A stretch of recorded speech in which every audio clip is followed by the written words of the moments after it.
The good news is we are talking about a language, the language of music, and it's the easiest language to learn on the planet. It is the easiest.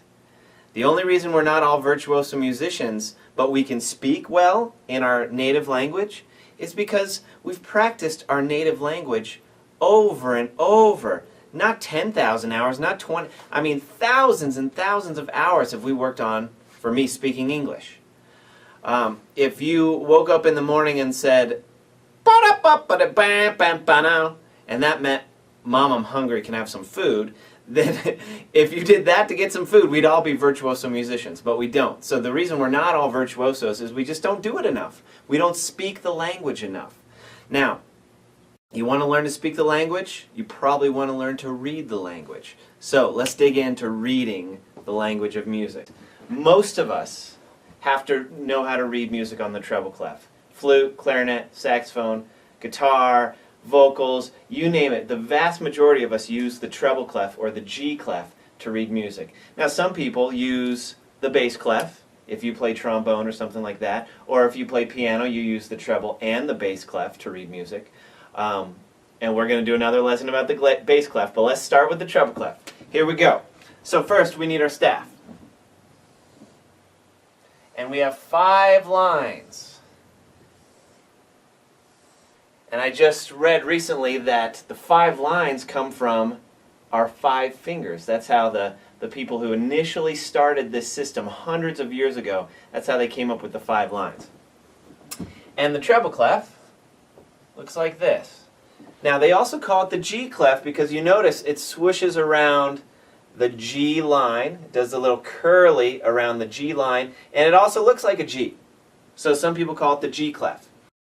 Now, I'm sure some of you have heard the saying, every good boy does fine, or every good boy deserves fudge. Well, that's just a way of memorizing the notes from the bottom up on the lines. E, G, B, D, F. Every good boy does fine. Or, every good boy deserves fudge.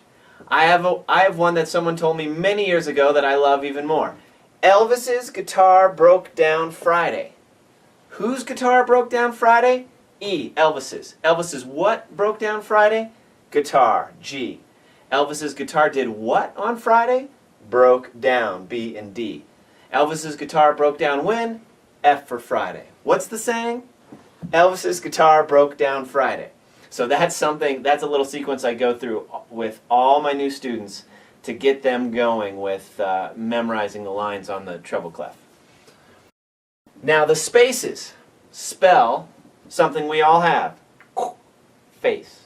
The spaces from the bottom up spell face. F, A, C, E.